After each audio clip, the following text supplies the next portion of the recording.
Welcome, everyone, to another episode of Cinedome's podcast, Cinephiliacs, where movie making becomes practical magic. I'm your co-host, Daniel Scott DeGesse, and with me is... AK. Hey, guys. The founder of Kiro Pictures. Hey, AK, how you doing?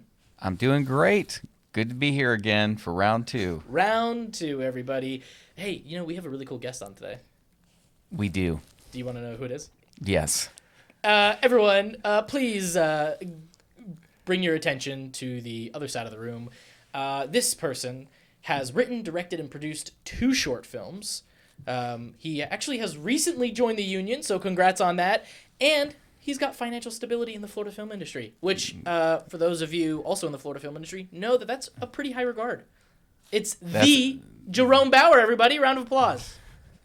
Yeah. Well, welcome, Jerome. Thank you guys for having me. I appreciate it. And thanks for taking my S again. Just want to clarify. Did I hit Bowers? Oh my, that was subconsciously. Yes. That's hilarious. But it's changed in your phone. It is changed in my phone. For everybody wondering, I thought his last name was Bowers. Yeah. Originally, so that's just landed in my head. So it's just Bauer. Correct. No, it's Bowers. No. That was actually, I said it with an apostrophe S, so it was Bowers. Yeah. Like all the accomplishments I list are his. Yeah, it's a very Got it. funny Yeah. accent. Yes. So how you doing today? I'm doing great. Thank you guys for having me. This is awesome. Yeah. Thanks for being here. Great. Well, it's good you're doing great. Because if you weren't, we could talk about that a little bit. But that's not what this podcast is made for. No. So we're going to hop right in here. How did you get started in the filmmaking industry? So it started really when I was 4. I mean, that's really the birth of all of this. Well, not the birth of you. Well, no, of course not. That's birth of 4 years okay. before that. That's before the current timeline. And so my grandfather came over, actually, and he brought over some old VHS tapes. And I was one of those Star Wars kids. I watched Star Wars, and then that was just kind of it. I didn't know what it was. I didn't know what the magic of movie making was, but I knew that that's something that, it just spoke to me. And so my mother, in fear of, is Star Wars violent? There's delimbing and all this crazy stuff going on. I need to sit him down and make him watch the making of the original trilogy. And so she sat me down and watched it. I was more glued to that than I was glued to watching the original trilogy. And it just spoke to me on such a spiritual level that since then, I didn't know how to pursue it, but, throughout school, throughout college, and, extracurricular programs, I just kind of stuck with it. And then I would say really by my final semester of college, I went out to Los Angeles. I worked at a casting agency, Beverly Holloway Casting, directed a TV pilot, which unfortunately COVID murdered, so rest in peace. And I did a lot of other stuff while I was out there, and I really learned that there was a working engine, a machine to this industry, and that there was more inner machinations that I needed to understand. So then when I came back from college and graduated, I was like, well, I need to start making stuff of my own, stuff that I can put my name on that I'm proud of, and also be able to work at a pace where other people will want me on the stuff that they're putting their name on. So you real quick, go ahead. you mentioned something. You talked about spirituality. Wow, that was exactly what I was going to bring Yeah. up. Yeah. Well, so what's that like? Explain what that is, and how has that influenced your path in filmmaking? Has it been hard to navigate, or what's? No, I've kept things simple, but what I will say is that when you find something you truly love, it grabs you. And that's kind of it. And if you resist it, I mean, you can try, but I mean, you'll fail and you'll fall into it. And that to me is what movies did. And then, finding that spirituality in what I do made it all the more meaningful, I think, especially looking at. See, it's interesting because most people don't classify, a great film. Like when I would watch Spielberg movies, I would always say it's really magical, but I wouldn't ever say it was spiritual. So it's interesting that you've classified it, in that way. Well, is it? Do you classify it that way because it's something, the craft of what you saw, it moves your spirit, Absolutely, that's definitely one way of putting it. Absolutely. Yeah, I think we at least I've had conversations with people where it's like, if you're gonna survive in this industry, if you want to, be okay and have a good time in this industry to survive, is you have to have some type of connection. Right, and I think everyone kind of finds that everyone that can be successful has to find some type of, whether it's spiritual or magic or faith or whatever it is for each of us. I think we have to find that if you want to succumb to some type of success in this industry. Yeah. Why are you smiling? Well, I'm just thinking of Bardo again. Not to plug Bardo. Oh my gosh. This was from the last. So I don't know if you've seen the film Bardo. It's I haven't seen yet. Not yet. So we're doing our favorite picks. So it's Alejandro Arito's new film. You know, he won the Oscar for Birdman and Revenant. And I was telling them, they're like, how would you describe it? I was like, it is the purest example of cinematic art that I've seen in probably the last like 7 years. There was a lot of metaphorical imagery. The messaging I thought was really deep. So, you know, when you bring up, I didn't think about it at that time, but when you bring up, you know, it was something that really, really moved me. Like I watched, there's this one scene in the film where you find out the two main characters, it's husband and wife. The husband's a journalist, and the wife has a miscarriage, right? And so they have these metaphorical scenes where, like, one scene, like the baby is trying to come out but decides to go back up. Like he like comes out and then he like retreats back into the woman's private areas, and then but there's this really beautiful scene where they're at the beach, and the wife is holding this like really ornate like cup, and there's this little baby in this like cushion, and the baby's asleep, and so she goes inside and picks up the baby with her hand and puts it down into the sand, and then the baby starts to crawl like a turtle into the ocean, and then the baby like gets swept up by the waves, and then it's this really beautiful scene of this baby like kind of like being taken away, and then it does the cut to her, and then she's dumping the ashes of this kid, and it was like the whole film was filled with stuff like that, and I just thought it was so spiritual. It was so creative. I mean, it was just so creative, but the messaging, the creativity paired with the messaging, it really, really moved me, on a spiritual level. So that's interesting that you characterized it that way. Do you feel like you've seen the movie now with that description? I've seen part of it. But Yeah. It's definitely been on my list. It's so bad. You'll like it. I go through so many dry spells. Like I'll go through a month where it's like I've seen 2 movies a day, and I'm really religious about it. And then I go through like a 2-month spell where it's like I've seen 1 movie, and I feel really bad about that. But there's so much content out there now really is. that like you have to pick and choose where you're gonna put your time in everything, especially if you're even working in this industry, because as we all know, the hours you have to put in to work in this industry, sometimes you don't get time to sleep to actually stay up and watch content, or stay up with it, I should say. So it's funny that we were talking about your accomplishments earlier before we started, and you didn't mention that you directed a pilot in LA. It feels like you didn't mention it because you were like, oh, it didn't come to air. But I think we're all aware of how often that can happen. So to even say, I feel like that you've directed a pilot, then that's an accomplishment. At least in my eyes. I don't know. Well, didn't you one of your questions defining a successful filmmaker? That is such a good segue, AK. It's such a good segue. Almost as like if you I read my mind. It's almost as if I saw your topic outline. It's almost like you knew where I was segueing that question. Yeah, so the question is, would you how do you define being a successful filmmaker? And that is a specific question. Do you define success as having a project that has been completed or just distributed? I mean, I would say both are integral, and both are, very nice steps. For me, personally, success as a filmmaker is being attached to a project. Maybe it's not even necessarily has to be mine, but something that I'm proud of and something that does get made. And then from there, who knows what its journey is. But yeah, I think that's a good mindset. I mean, I wasn't obviously the director of or anything on 115 grains, but I feel like that's an accomplishment for myself in terms of we finished it. We finished a full movie. So when you have it where you're attached to these projects, and they've at least come to completion in some form or fashion, I think that's a pretty good degree of success. It's a very painful point, I think, for a lot of filmmakers though, because it's my first feature at 18, and not only that, I was an extra on a Ben Stiller film. Oh wow, way to brag. No. Well, I was an extra, and it was cool. It was cool. It's called the Mark Pease Experience, and it didn't get finished for like many years. And my first feature in college, Far From Home, which was awful.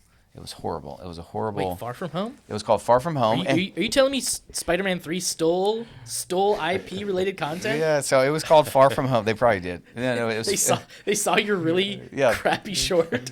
No, it was a feature. Oh, it was a feature. It was a feature-length They film. saw your really crappy feature and was like, "That's a great title." Yeah, no. It was called Far From Home, and I was missing home. I was at college, missing family, and it was just about that experience of someone that moved away and missed, like finding their way back, and I remember we got maybe like 34 minutes of edited footage, and I blamed it on the producer because he was a big pothead, but really I didn't know enough about the process to really push it through, and I don't know. Yeah, it did really bother me that we didn't ever finish that film. I didn't talk to that fellow classmate forever.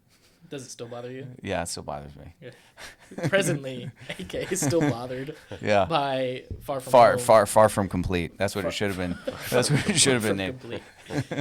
So it's funny you bring up when you started out, that you kind of started out at 8, blah, blah, blah, blah, blah. You started out at 18, trying to get into stuff. And the reason I bring that up is because, Jerome, you're, we don't like to necessarily bring up age, but how old are you? 23. You're 23. Yeah. Wow, that's so young. So to have, yeah, so young.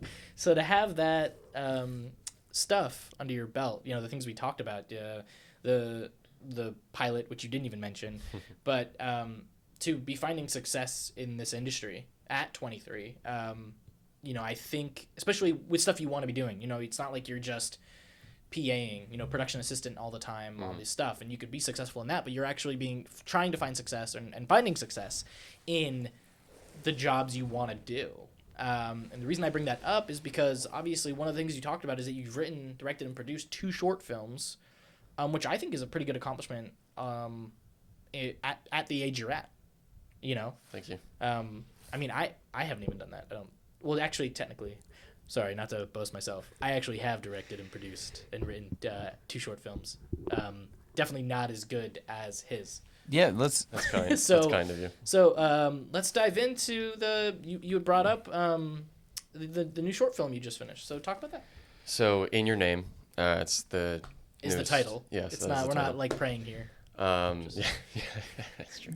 It's a crime thriller. It has many different stylistic and filmmaking inspirations, one of which being this South Korean thriller called Night in Paradise, another American film called Killing Them Softly, and a couple others.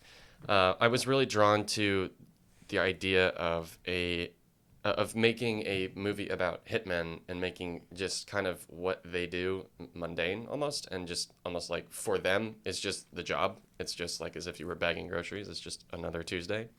And then take that and then put it into a revenge narrative. But as I was writing, I realized, well, I could just do a revenge movie and just have it be that. And then I thought, well, I don't want to just completely copy John Wick. There needs to be some, level of heart. And, not to say John Wick doesn't. I mean, John Wick is full of it. I mean, a puppy dies and everybody's like, yes, kill them all. Yeah, first movie got me. I feel like the wife is dead in that movie already. That was so smart and with the dog, by the way. We're like, oh, just another dead wife. And then they kill the dog and we're like... Yep. Yeah. Justified. Killed 55 people. Yeah, completely justified. Not for your wife, for the dog. For the dog. The wife might get 25. The dog, I mean, over technically 100. He did it for the wife because she was the one that gave him the dog, but it was for the dog. It is the dog. Let's anyway, be real. back to your movie. Of course. So as I was writing, I realized that when the movie was nearing production, the script was finished, I realized who I was writing it for. I was writing it for people that I had lost in my life. And so I realized I needed to recut and re-edit, restructure part of the plot and work in some things that, were a nod to certain things like that. I don't want to give anything away. But Oh, go ahead. No, go ahead. No, I was just gonna say that as my last short, Quarter Past Midnight, was very special to me and very personal in another area of my life regarding influences on people and being the company that you keep and becoming that. In Your Name is more or less about letting go of grief and your way about letting go of grief. That road to letting that go. So anyway. So both short films they've been personal in certain ways. Do you feel like that's going to be, for every film that you direct from here on out, is that something that you want to be, find that, relatability to your own personal truth? Or do you feel that if you were given a script that you in no way, shape, or form could relate to, like, how would you approach what's your objective in directing? I mean, I absolutely feel more attached to things that I write because I'm writing what I know. I'm writing what I've felt over my life, things I've remembered, things I've experienced. So I think that is primary, but I would never, ever shut out the opportunity to direct something that somebody else writes. And I would think that is in a separate, different way, but also beautiful way, an honor in itself because somebody is trusting me to bring their vision on the page, into live action. So I'd be honored to do that too. So how do you go about doing that? You find a script, say someone, like I give you a script that's about, we don't know each other that well, but, give you a script that's just 180 from your belief systems and everything. How do you go about approaching? Let's say it's a family-friendly romantic comedy. Kind of a direct opposite of the film you kind of mentioned and a little bit in the terms of the vibe. Yeah. Right. I would just do my best to understand you. And I think once I connect with you, then I can figure out how this movie is supposed to stick on screen. Are we talking about me as the writer? Yeah, that's what I was going to say. Yeah, okay. Got it, okay. The writer, okay. I would make it my priority to understand you and understand, why you wrote what you wrote, because then that will help inform me how I'm going to direct this thing and put it together. Do you think those conversations happen now between directors and writers? I hope they do. I think they should, because I think if strangers are just exchanging, little post-it notes across the desk and then a boardroom sees it and then you have a movie, where's the heart, where's the soul? It's not there. Nobody's going to care. So for me, I think those important questions, those conversations are of the utmost importance, because then that's where the minds get together and make something that they're actually truly proud of, So. What do you have any projects coming up where you have like a writer where it's not your material that you're Not yet, but I would love that. I'd love to find, a person or people that I think really jive with what I do, and then I actually compliment them, and I find that, and then we can. So what do you think about, what is that relationship between a director and a writer? How should that look? It's almost like two conductors. I mean, they're two conductors composing the same symphony, except they're doing it from different angles. It's like you take the whole theater, you split it down the half, and one side's the writer and one side's the director. And, in a strange way, one is happening before the other, but both are incredibly important. You don't have a movie without either. So I would define it as two halves of a whole. One comes before the other, of course, but that's what I would say. How much time do you think you'd need to spend with, a writer before? So you're given a script, let's just say budget wasn't a thing in an ideal world, and you're like, you had certain asks, right? What would you say, hey, I want to have 30 days with this writer just to kind of get in, like, obviously I'm going to look at the material, I'm going to go over this, I'm going to know the lay of the land with the script, but would that be one of, like, how long would you want to know? What would you do with the writer? Like, let's go on a cruise, or maybe, I mean, that's not entirely out of the question either. I mean, any and all things that I can do to get closer with this person, to understand them, their philosophy, their mentality of things, maybe their worldview, all those things are important to me, because that informs me why they wrote what they wrote. Maybe they wrote something about a certain side character. It's like, well, that's important to me. Why did you write that? Because that informs other things. That informs me about who you are.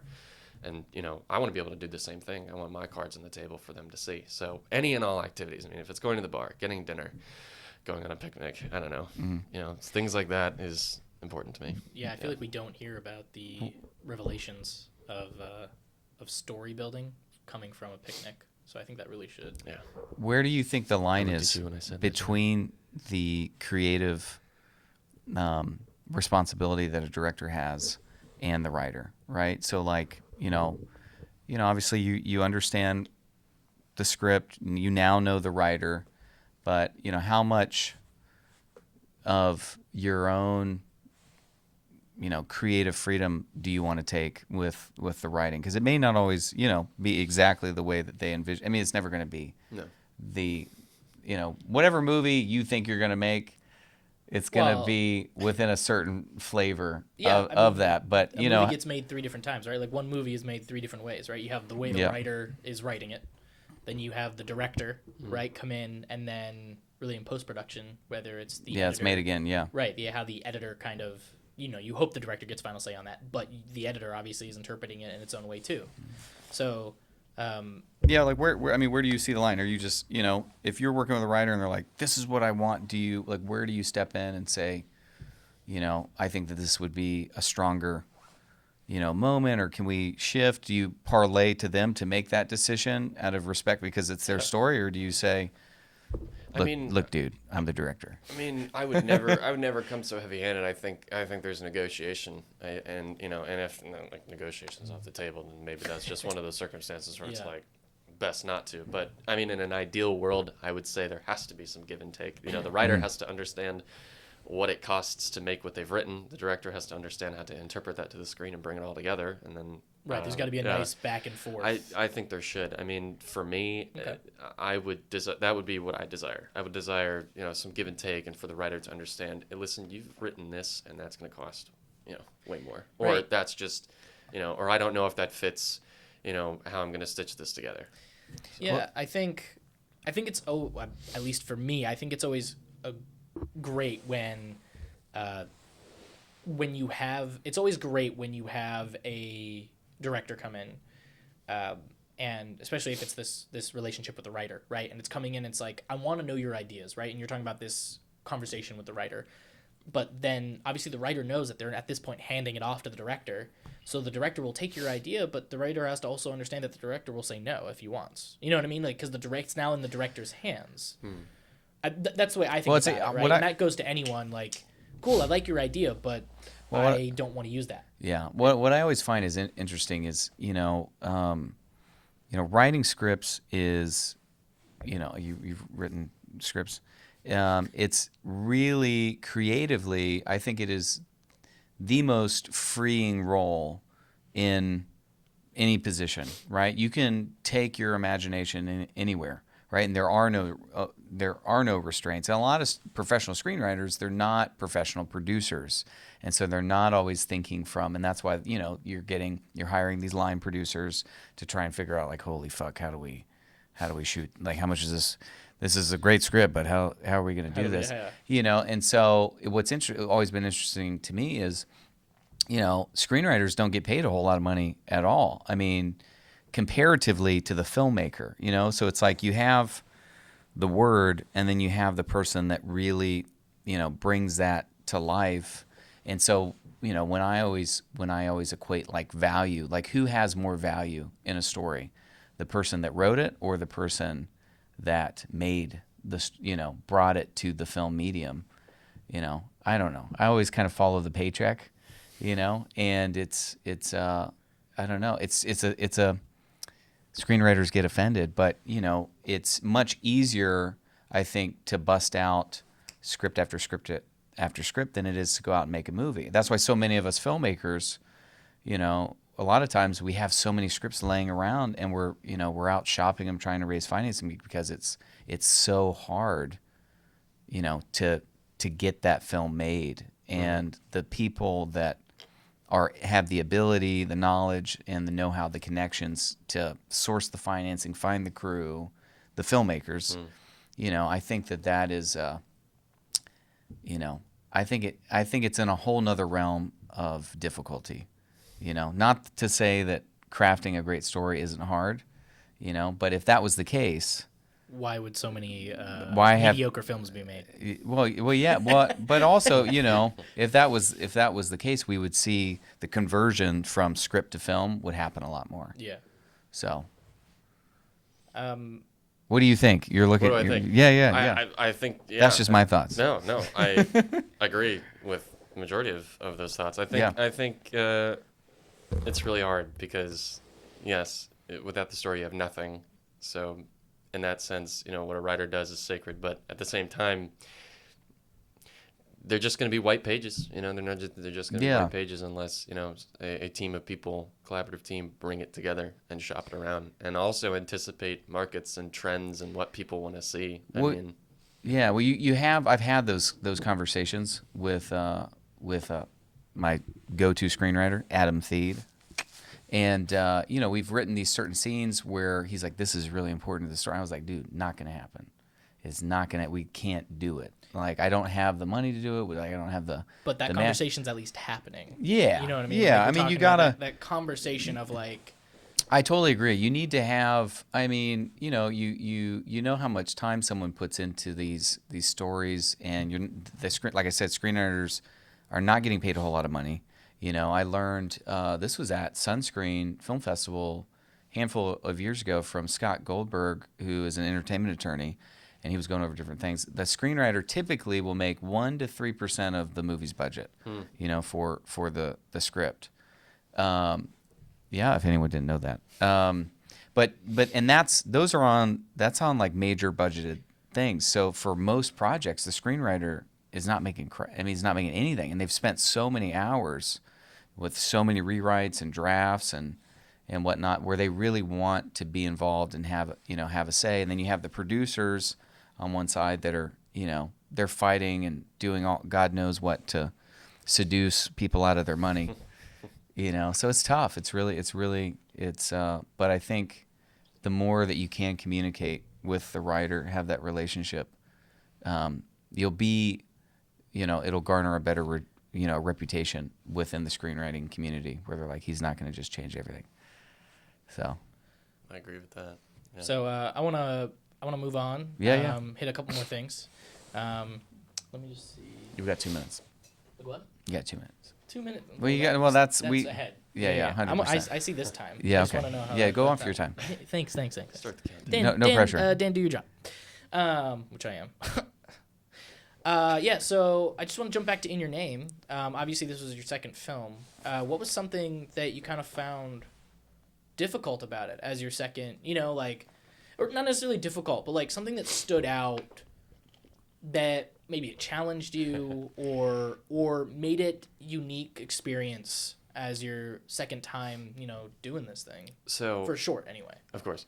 So with everything that I do, it needs to be better than the thing that I did before, and it needs to be more ambitious. There needs to be something that is harder about it, else I am never gonna grow. None of us, anybody, would ever grow. So for me, the thing that stuck out the most is obviously there is practical effects, special effects, use of squibs, which was really fun. Shout out to Carl Huber. Oh, yeah. Amazing guy. Carl Huber Incredible is awesome. He and I collaborated on the set, and being that I've worked with so many other filmmakers such as you guys, I've always wanted to run my set like a set should be, where there is a respect for department heads and a respect for people that are doing their jobs to make the director's vision come alive, because without them, there is no movie. So brought Carl on as our special effects coordinator, and I was like, this is the guy. If I don't have him and I don't have his expertise and his knowledge, this movie is not going to look good. It's not going to make any sense with the technical stuff that we're doing for some of these gunfights, which there are some in the movie. And go ahead. I just wanted to say that massive shout out to him, massive respect, and that is the thing that absolutely was a difference between my first film and this new film. And coordinating that, the safety of that, the logistics of that, the ballistics of that, how things would look, translate on screen. Yeah. And it was just, honestly, it was having that conversation with him and deferring to him of, how this is going to look and how it's going to be good. Yeah, it kind of shows, at least from what you just said, how important it is if you're going to have VFX or special effects in a movie, how is it going to be done of quality for the story? And obviously safety when you're doing practical effects, like you talked about. But I think that's always interesting of a challenge anytime, especially nowadays when you're seeing a lot of a lot of CGI and VFX being brought into things, and how it can be utilized the right way. Yeah. And Well, also this, it's interesting how every story has like one or two main challenges, right? You're like, like with yours, it was the FX with 115 grains, it with freaking cop cars and wardrobe. Like, we had a mishap with the law enforcement agencies involved, and so I ended up having to buy some cop cars for the film, and it was like 4 weeks out, and I was like, we're making a cop movie, we don't have cop cars. So it's interesting how you can look at a story from a producing element and say, this is going to make or break the film. If we don't freaking get this, we're like, this movie's going to be in a whole nother game. So. All right. I want to move on to really quickly. I just want to talk about, obviously we stated that you joined the union recently, and as someone that has been in Florida, working in the Florida film industry, if you can just kind of briefly talk to us about how that journey was going from non-union to union in the Florida film industry. Absolutely. I would just say that I'm very grateful to 477, which is my local. I, working on set, jumped from PA to art department, and that was kind of a thing that just happened. Like, if I'm not writing, directing, acting, I'm doing crew and working art department. It's the department that I've found myself to really enjoy and really respect. There's a lot of hard work that happens in those departments. So I did this Amazon TV show in 2021 called Life's Rewards Season 2. And I met some really amazing people on that project, and I just busted my ass to, show that I was ready. And I kind of fell into art department by accident, really, and then found that I really enjoyed it and just kept working on little things here and there, set dresser, eventually, prop assist, did prop master, set decorator, stuff like that. And then came a point where I was invited and by a good friend of mine, Joe Torres, and I was like, yeah, now's the time. It just makes sense. And, I want to be able to operate and work on, bigger shows with, more of a rigorous, schedule and, a rigorous crew and projects and whatnot, and just learn. Because if it's, if I'm stuck doing little things, I'm never going to understand how to operate on a bigger set, Yep. And I'm going to lag behind. I don't want to do that. So it just seemed like the right thing to do. I was financially ready for it. And I've learned a lot since joining. I mean, I've really only been in just a couple months, so it's been. Well, congrats congrats to being on the union. There's, Florida, is primarily a non-union It's a right to work state, Yeah. and so there's Yay. yeah, Florida. But so many of us, I know from the acting standpoint, there's a lot of actors that go SAG and then they end up regretting it because there's not enough, consistent quality union work here. So anytime I hear someone that's, it's like, hey, I'm getting enough work, I'm in the union, I'm living here in Florida, I'm living the dream, guys. Like, I think that's cool. So congrats. That's really great. I appreciate that. That kind of transitions into one of our last main topics. I just wanted to hit on, since we're talking about working in Florida, the Florida film climate and migrating talent here, which you kind of brought up, Jerome. How do we feel like it's good migration? People migrating here, or is it feeling like we're still in that stagnant? I wouldn't say stagnant. I would say it's gradual. I would say that, and I would also just attach to this, my hope is that we start to see more of a growth because there is such immense talent. I mean, really, I joined this industry fully and, really committed myself to it like 2.5 years ago. And in that time, I've met so many, you guys, Tim over there, I met so many amazing people that are so incredibly talented in this Florida industry. And I think to myself every day, why? Why is there not more happening here with all this talent that's here? And that's what's crazy. Yeah. This journey of so I've been here back in the St. Petersburg, Tampa area for 4 years, and going to Sunscreen and everything. And what always blew my mind was going to the film festivals. We have Sunscreen, which is once a year. It's not enough. And every time I would go, I would always meet new people. I'd see familiar faces. Like, okay, they didn't move. How do I not know this person? Who's this person? And what you come to find out about our community is we're very we're extremely segregated here, where there's all these pockets of talents, these like little, I don't want to say cliques, but they're cliques where, you have the major production companies in the area who have their like go-to people that they're hiring. And then you have all these other people that they're like just like floaters. They're just searching to find meaning and fulfillment. They're so hungry for opportunity, and so that's why, thank you for being on the podcast. That's the hope of this podcast, is not only to build the filmmaking community here, but everywhere, because what you come to find out is there's a lot of similarities. There's, people out in LA that they're tired of constantly working on PA stuff, or, they're out in Atlanta and they didn't come from any sort of financial background where, they could invest in a red camera or whatever, just start booking these gigs. And so, what ends up happening is like you have all these people, you have like 90% of people, and they're outside the gates of filmmaking, and they're diehard, they're ready to work. So, all right, guys, we're going to head into our last two topics, speed round. Perfect. Finish it out. So really quick, we have the Cinephiliac's Movie Club. So we're going to quickly go around, say a movie we recommend that we've seen in the last 90 days. I already gave mine away. And you don't have to say the same movie, but a movie you've seen recently, and a one-word sentence as to why people should watch it. Got it. Awesome. Do you need a second? The problem is why? How can I choose one? Okay, I have mine.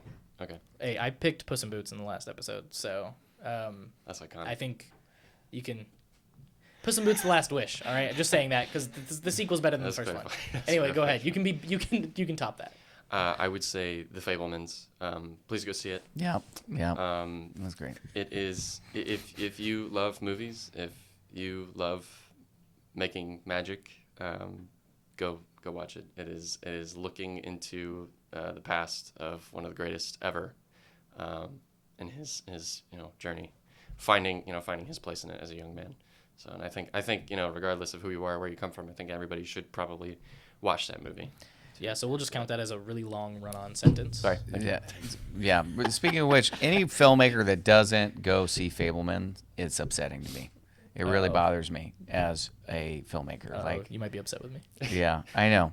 I'm gonna say Stutz, the documentary by Jonah Hill. Good pick. Yeah, I watched that recently, and it's a documentary that Jonah did on his therapist, Phil Stutz, out in LA. And the tools that were communicated in that documentary, I've been using a few of them. So really, I think it's a must watch. It was really good. Good job, Jonah. God, it's like he's like 2 for 2 now. Mid-90s, and then Stutz. Yeah, you're doing good, Jonah. That was a really great. And you're looking great too. That was a really great one sentence. Thank you. Yeah. My pick is The Menu. Okay, that was easy. Yeah, so this movie... Oh, I have to do one sentence. If you thought originality was dead in movies, you have not seen this movie. I feel like that's spicy. Sweet. That was spicy. That was super sexy. All right, guys, our last thing. This is Take One. It is where we do quick hot takes on rating movies. So overtime. Yeah, we'll be fine. Don't worry about it. We won't. We'll run out with Mandy. No, don't worry about You're not crushing it right now. We're just doing really quickly. Come on. All right, You're go ahead. actually wasting time. Okay, go ahead. All right, so it's called Take One. It's where we I'm gonna list movies really quickly, and you guys are gonna say over or under. You can't pick neutral. Got it. Go. All right, here we go. Ready? The Matrix. Over. Goodfellas. Under. Yeah, under. 7. Under. Over. I don't know. Maybe that should be put in the box. 7 Samurai. Under. Yeah, under. It's a Wonderful Life. Over. Under. Ooh. Talk about that, people. And last but not least, The Silence of the Lambs. Over. Under. Ooh. To let us know why in the comments why one of them is wrong. All right, guys. That is the end of episode 2 of Cinedome's Cinephiliac's podcast. Yeah, my name is Daniel Scott DeGesse, and my co-host, AKA. founder of Kiro Pictures, and of course, another round of applause for our esteemed guest, Jerome Bowers. Thanks for being on the podcast today. Thank you guys. Thanks, for having Jerome. me. This is a blast. Where can we find you? And what's up within your name? So In Your Name is circling out to festivals now. Trailers coming soon. Within the week. Trailers, posters, all the promotional stuff, and then you can find me. God, I'm not a social media person, so this is poor form. You can find me at jerome.bowers.28 on Instagram. Sweet. Would love the follows and would love to talk to you guys. So Perfect. Thank you guys so much. At him and send him some scripts so we can find maybe someone to collaborate with. Please. All right, everybody. Thank you for tuning in. This has been, I'm looking at wrong cameras, Cinedome's Cinephiliac podcast, where movie making becomes practical magic. See you guys.